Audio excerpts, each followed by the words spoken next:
Hi there. So, okay, what would you do if your father or mother became president of a resource-rich African country? Wow, right?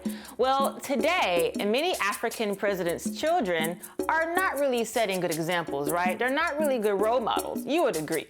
Some are either just simply spoiled, riding on their parents' coattail, or continuing on a path of corruption in their respective countries. So, this week, I'm looking at the most lavishing African president's kids. So let's get to it. Her Royal Highness, 27-year-old Princess Sikhanyiso Dlamini, I hope I said that right, of Swaziland. She's the oldest daughter of Swazi King Mswati III. She's a rapper and poet whose stage name is Pashu, and she's known to be somewhat of a diva who is outspoken and sometimes rebels against traditions of Swaziland, like she doesn't like wearing jeans, or she likes wearing jeans and short skirts, which is forbidden in the Swazi culture for women. Now, the real mess came though in 2004 when the Swazi media got word of a massive bill in the amount of $100,000 left by the princess while visiting the US and Britain. But that's nothing. King Mswati III spent at least $750,000 for a 5-day trip to Queen Elizabeth Diamond Jubilee in 2012 in the UK. And you know, the Swaziland is on the brink of bankruptcy, with 2/3 of the citizens living under the poverty line. That's shameful. So no one in that country should be spending that kind of money. Anyway, the princess now is a big girl, and the king has planted her on the board of directors of Swaziland's main phone service provider, MTN.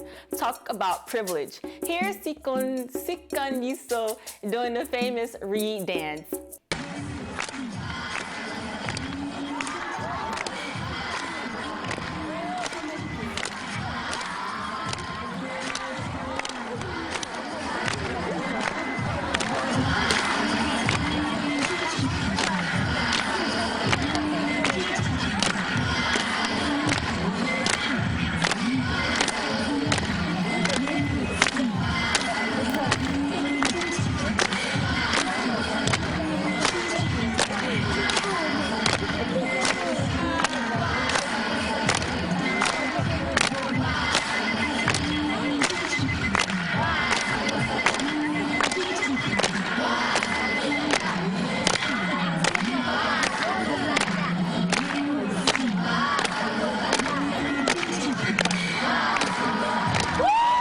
That's a cool video, right? All right, let's move on. So, it's difficult to keep up with the many kids of President Jacob Zuma, but 30-year-old twins Duduzane and Duduzile Zuma do stand out as the most extravagant of the Zuma clan. The pair's growing bucks has seemingly been acquired through lucrative business deals. Duduzane is reported to be, and that's the brother, to be among South Africa's youngest billionaires because of his ties with the famous Indian Gupta brothers who operate big businesses in South Africa. Today, Duduzane's business investments include hospitality, South African mining, telecommunications, and the South Africa media sector. And according to many reports, his investments keep growing due to many businessmen looking to get connected to President Jacob Zuma. Anyway, the same goes for Duduzile, who, according to or allegedly has investments in Zambia's financial sector, housing projects in Angola, and infrastructure development in the DRC. And in 2011, 12 Lamborghinis made up Duduzile's wedding convoy in South Africa, and her wedding dress was bought at a Paris Fashion Week. Bling, bling, okay? And Duduzane reportedly frequents the world's largest passenger ship, the Oasis of the Seas, where suites cost up to 250,000 Rand per week. That's $22,000 in USD. Here's a clip of Duduzile's lavish nuptial ceremony.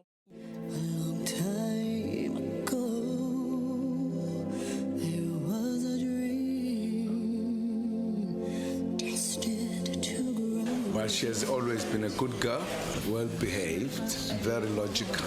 So I'm very happy.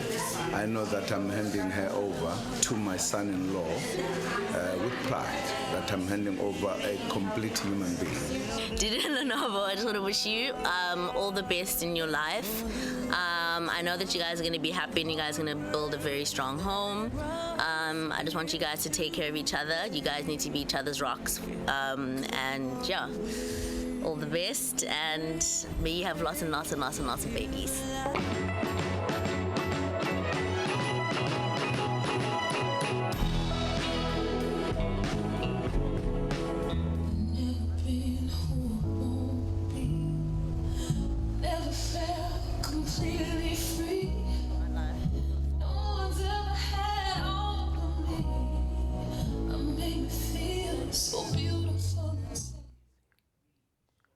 And you already know the Zumas have money, and that wedding probably cost some pretty pennies. Okay, so next is Muhoozi Kainerugaba. Hope I said that right. He is the most powerful man in Uganda after his father, President Yoweri Museveni, you know him, right? And his uncle, General Salim Selah. Now, we know Yoweri Museveni has been criticized heavily for nepotism in the Ugandan government. And Muhoozi's rapid promotions within Ugandan military is a prime example. First, he was the second lieutenant in Uganda's Presidential Protection Unit, then promoted to the major in Uganda's People's Defense Force, and finally, today, he is a brigadier commander in the Presidential Guard. And Muhoozi doesn't fail to exert his privilege. Don't let his limited appearances fool you. It's widely known that Muhoozi, while visiting Ugandan troops in Somalia, had one enlisted soldier jailed after he questioned Muhoozi about his rapid military promotions. That's shameful. And in Uganda, it's no secret that Muhoozi overstretches his military duties, often suppressing opposition in any anti-Museveni public gatherings. Now, remember recently, the Ugandan government shut down 2 prominent newspapers for reporting that Museveni was grooming his son for succession. They eventually reopened, but all of that Museveni, why? Here's a clip of Muhoozi thanking his father, the president, for his great leadership. I would like Brigadier General Muhoozi Kainerugaba, who is now the commander of the Special Forces Command, hardly speaks in public. Indeed, it was a rare sight as he, in a speech, praised the commander-in-chief for, among other things, steering the army in the right direction. I would like to sincerely thank our inspirational leader, the President and Commander-in-Chief, for his consistent, tireless, and selfless efforts on behalf of the nation. I'd also like to thank him for his constant guidance to all of us, the officers and men of the UPDF. All the achievements of both the NRA and UPDF have been largely due to his leadership. Those military guys, right? Okay, next is Denis-Christel Sassou Nguesso. His father is the president of the Republic of the Congo, not the DRC, but the Congo beside it, right? Now, you know that oil and gas dominates the resource sector in the Republic of the Congo, and Denis-Christel has taken full advantage of controlling those resources. He is conveniently the Director General of Congo's National Petroleum Company, and like father, like son, Denis-Christel is a top dollar spender, which prompted an ongoing corruption investigation into the Nguesso family's luxurious items and French properties. Reports revealed how besides the Nguesso family owning 24 homes in Paris, son Denis-Christel spent over $600,000 on shirts, which, according to a former president's aide, he boasts about never washing them and uses them as Kleenexes. Really, Denis? Anyway, Denis-Christel also owns at least 7 luxury cars, like a Bentley Coupe, Porsche Cayenne, and a Maserati. Like, what? It was also reported that Denis-Christel spent about $10 million on renovating his mansion to mimic the style of the Napoleon Empire architecture. You know, that early 19th century style, right? Anyway, here's a video clip detailing how Denis-Christel used oil money to spend or to pay for designer shopping sprees. Is the son of the President of the Republic of Congo paying for designer shopping sprees with the country's oil money? The son of the President of the Republic of Congo appears to have spent hundreds of thousands of dollars of money that may derive from sales of state oil on lavish designer shopping sprees in Paris, Marbella and Dubai, while Congo remains one of the poorest and most indebted countries in the world. While 70% of Congolese citizens earn less than $1 a day, in August 2006 alone, Denis-Christel Sassou Nguesso, son of Congo's president and head of Co-Trade, the marketing branch of the state oil company SNPC, spent $35,000 on purchases from designers such as Louis Vuitton and Roberto Cavalli. A recent court case in Hong Kong has revealed that the younger Sassou's credit card bills and those of Blaise Elenga, formerly General Counsel for SNPC and now Deputy Head of Co-Trade, have been paid off using funds from companies based in the tax haven of Anguilla, Elenga Investment Limited, EIL, and Long Beach. That's just not right. All that money on Louis Vuitton, like... Okay, let's move on. So, of course, this list is incomplete without Isabel dos Santos, the daughter of Angola's president, Eduardo dos Santos, Africa's second longest serving president. Now, she has emerged as Africa's richest woman with a fortune of $3.5 billion US, acquired all through sneaky father-approved investment transfers in Angola. And she has dipped her hand into Portuguese businesses as well. Now, although Isabel argues that her wealth is her own doing and nothing to do with her father, the president, we know better. It's no secret that corruption in Angola continues to be pervasive through the Dos Santos regime with all the siphoning of oil money, oil production money. And you know it's true. Anyway, Isabel is married to a Congolese business mogul himself. And did you see their wedding in Luanda in 2002? Oh my God. It cost a total of $4 million. A hand-picked Belgian choir was flown in along with 2 other planes carrying catered food from France to feed some 1,000 guests. Now, here's a clip of Isabel explaining what it feels like to be the first African female billionaire. And you are a doer, you are an executive, you are also a social advocate, a mother. What does it feel like to now be known as the first African woman billionaire? Well, being a woman and going into the business sphere or the investment sphere is a big challenge. Many women from whatever continent they're from, they know what I'm talking about. Not all doors are open to you. You don't often find the same treatment, and you kind of have to prove yourself a little.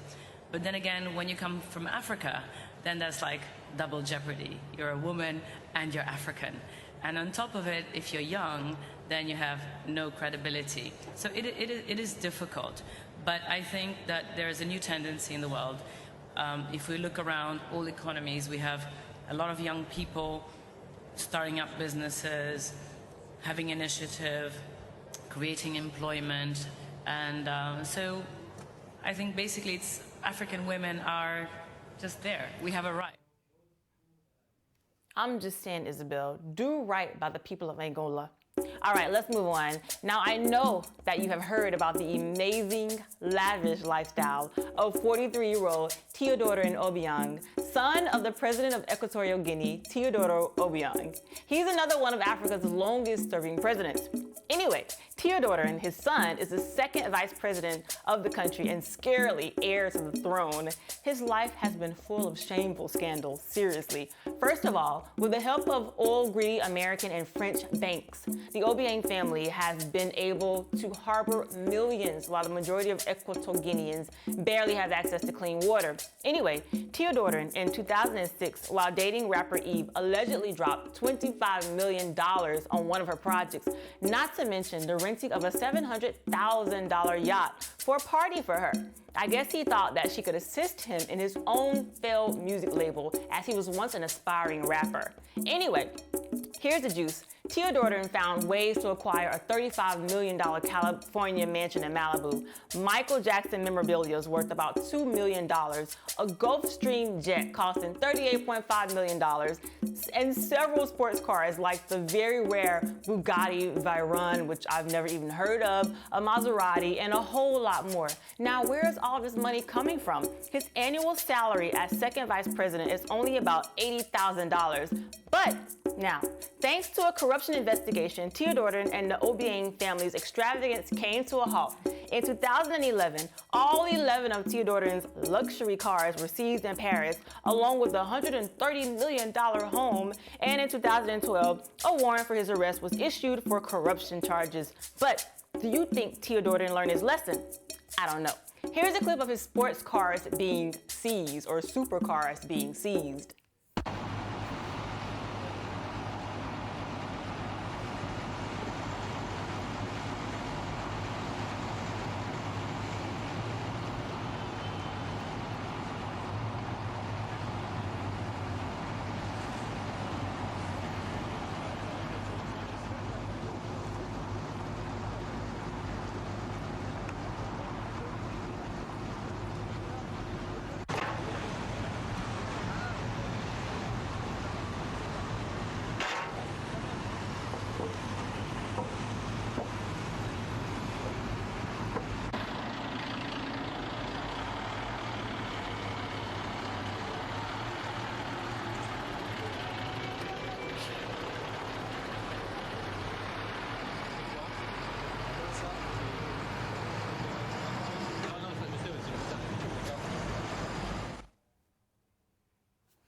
Just wrong, Teodorin.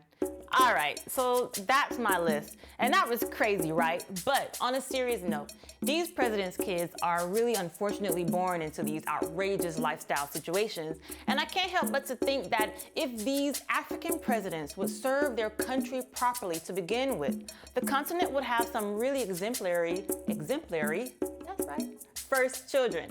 Anyway, what do you think? Did I leave out your country's first children? Tell me about them. Send me an email at thebreakwithtracy@gmail.com. I'm on Twitter also at thebreak_Tracy. And hit me up on Facebook. Just type in The Break with Tracy and you'll find me. Thanks for watching.